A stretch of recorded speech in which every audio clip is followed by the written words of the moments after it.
Hello, and welcome to the Wellbeing in the Workplace seminar. My name is Gulay, Ermiya, and I am an occupational psychologist graduate, and I have been working very closely on this project as a project officer. And today I'll be taking you through the Wellbeing in the Workplace seminar. I have broken this down into 3 sections for all you employees listening.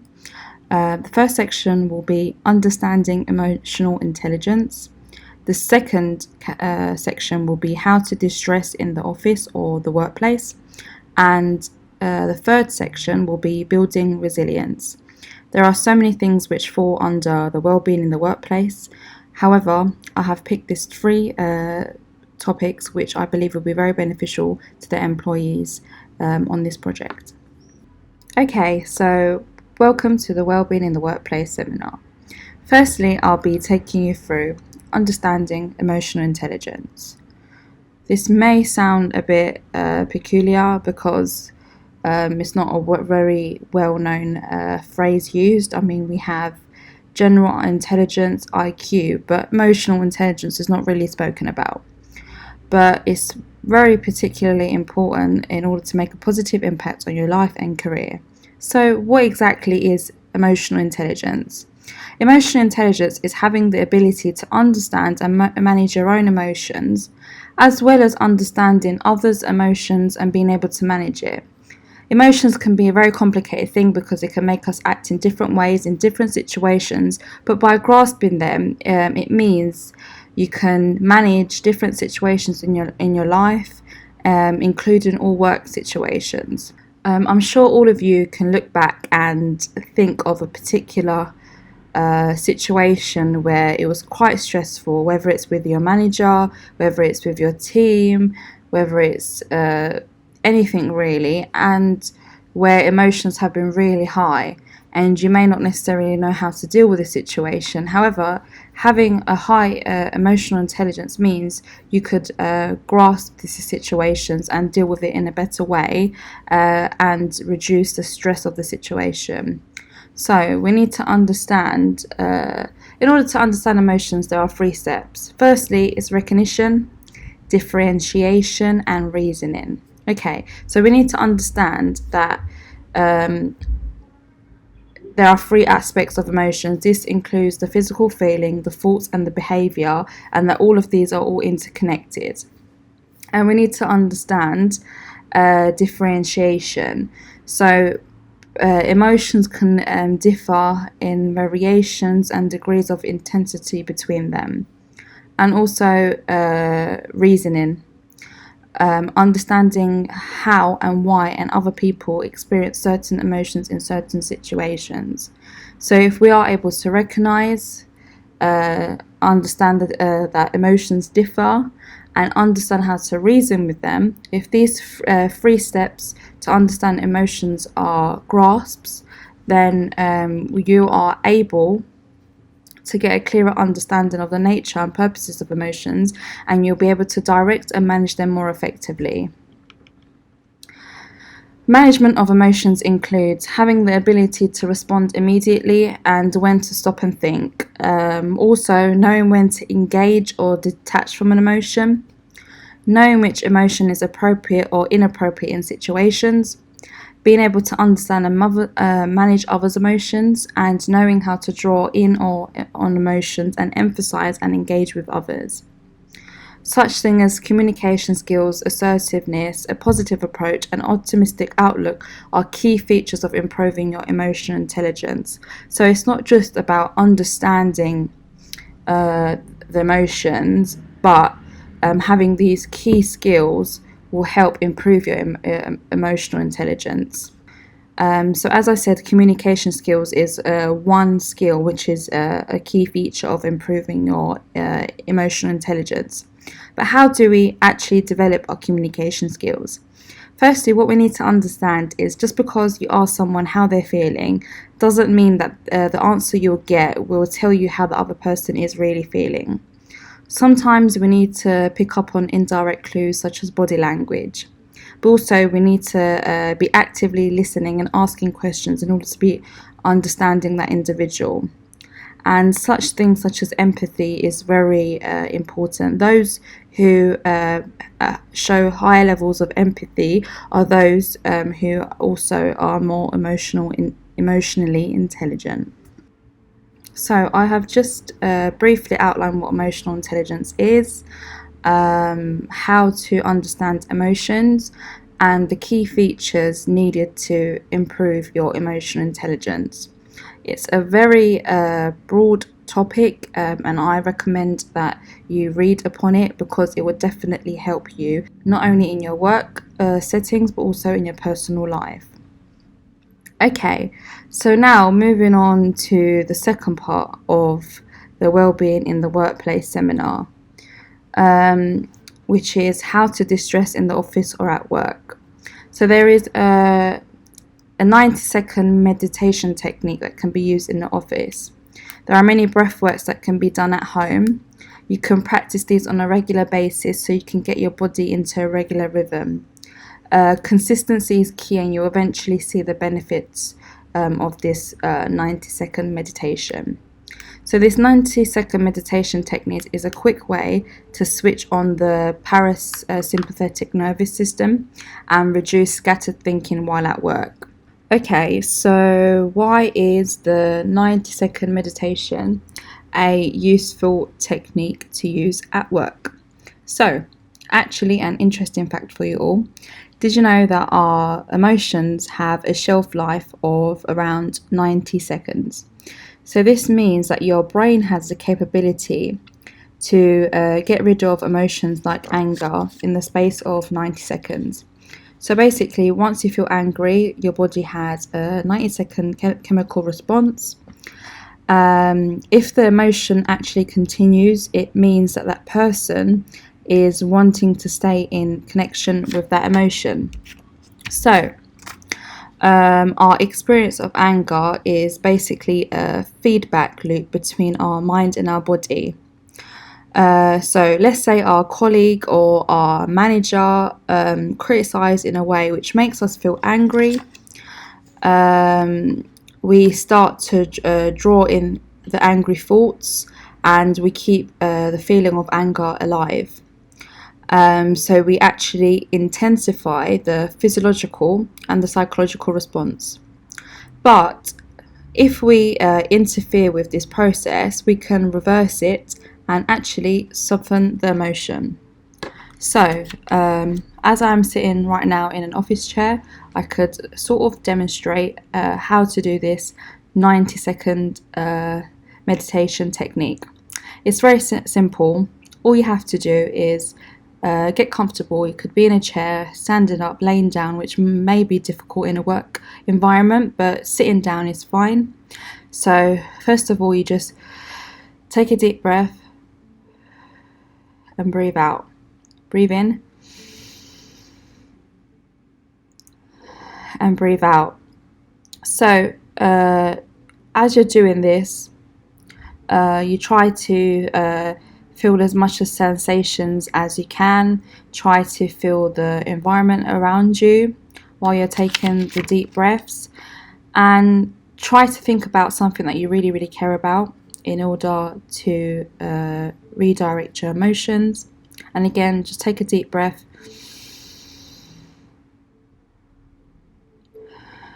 and breathe out.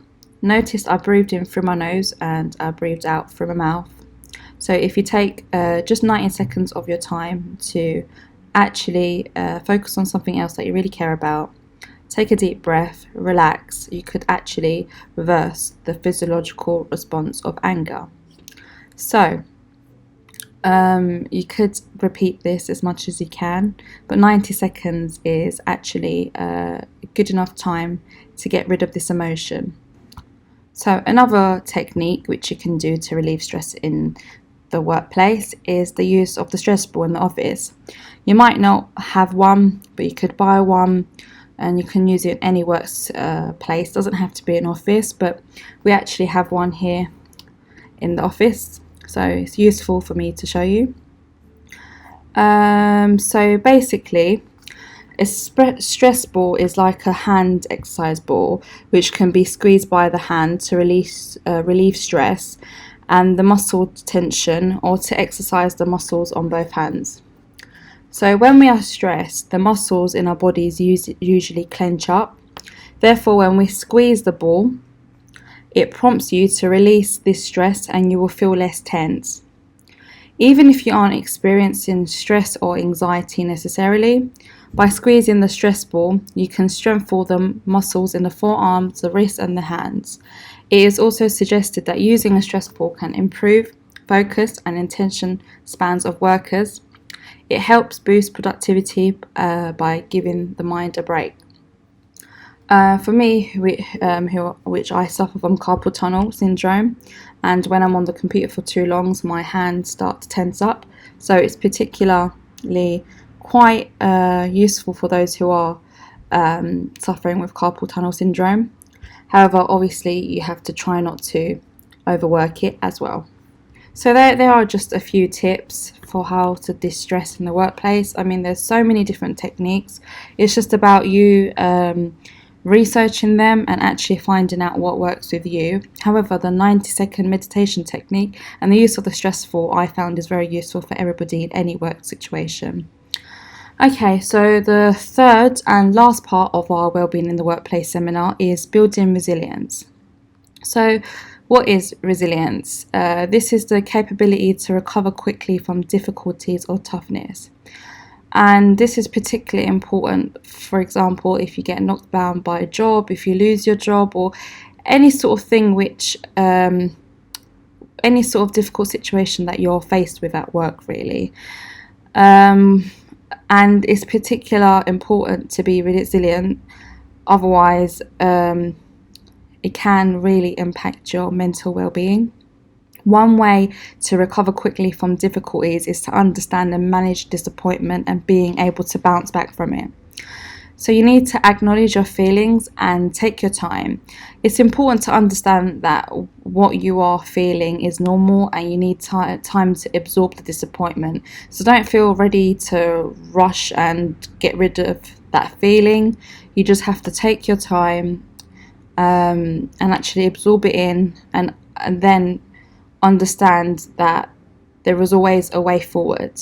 So if you actually give yourself time to experience it, it eventually becomes easier to accept. You will eventually acknowledge what has happened and why it has happened and understand that there is nothing you can do to change what has happened. Unfortunately, some people, because they are so overwhelmed by the disappointment, they try to ignore it or just forget it or not actually take the time to understand it. So that's why they fail to accept it and it becomes harder to bounce back from. So the best way to deal with difficult situations is to move on sooner than rather than later. We find it difficult to move on because we focus too much on what we have lost rather than focus on the next stages. This is also apparent when you lose your job or you're changing careers or you're switching between jobs or facing difficult situations in your current job. I mean, this is particularly quite apparent with the current COVID-19 period. People are having to adapt to change. So the best way to deal with difficult situations is basically to absorb it in and find a way to deal with it.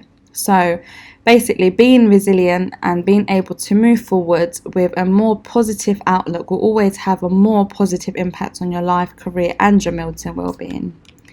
So there's different ways to build up resilience. So the first one is to maintain good relationships with your friends and family, and being active in the wider community also helps. So I know this is not always easy for people to maintain good relationships. I mean, breakdown of relationships, especially in the workplace, is particularly difficult and can affect your mental and physical well-being. However, if we try and maintain good relationships with family and friends, it'll be very, very beneficial for your mental well-being. And being active in the wider community is very beneficial.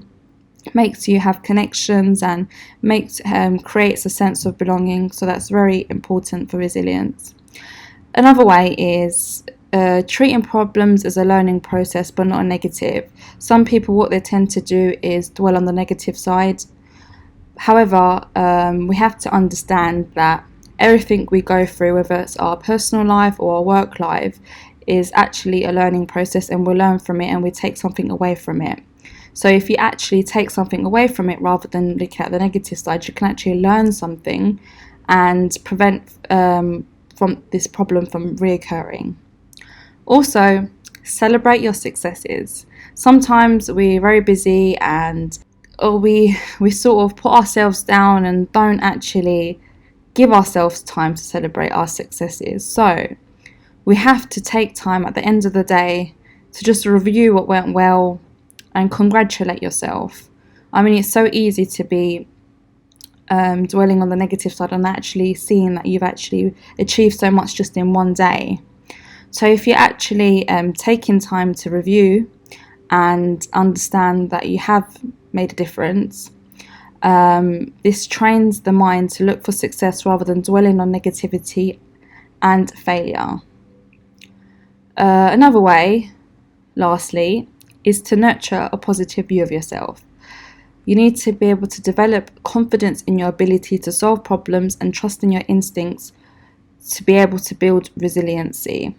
So if you have a more positive view of yourself, that will also reflect on others and how they see you. So if you give off positive energy, be assured that you will always receive positive energy. I mean, these are not the only ways to strengthen resilience at work. For example, some people find keeping a journal useful. Those with religious beliefs find prayer is very useful. I know sometimes I find that useful myself. And other things such as practicing mindfulness or meditation, as I've mentioned before, helps connect with themselves and restore a sense of purpose, which is very important. The key is to identify ways that are likely to work well for yourselves, as well as like a own personal strategy for fostering resilience at work. Understanding yourself is always key here. I mean, what might work for me or for someone else might not necessarily work for you. So it's taking time to actually understand yourself. Again, linking back to understanding emotional intelligence. Understanding yourself is very important, so you have to take the time to understand yourself, and this way you will be able to build up a more stable mindset and well-being. Remember, not everyone is like you, and you are a unique individual. So I would like to just round off by saying, please give time for yourself. Please research. There's a lot of things out there for you. I know everyone has a busy lifestyle, working 9 to 5, maybe even longer, but just little small changes and understanding yourself will make a big difference to your work life and your personal life. So always look after yourself and please put your well-being first.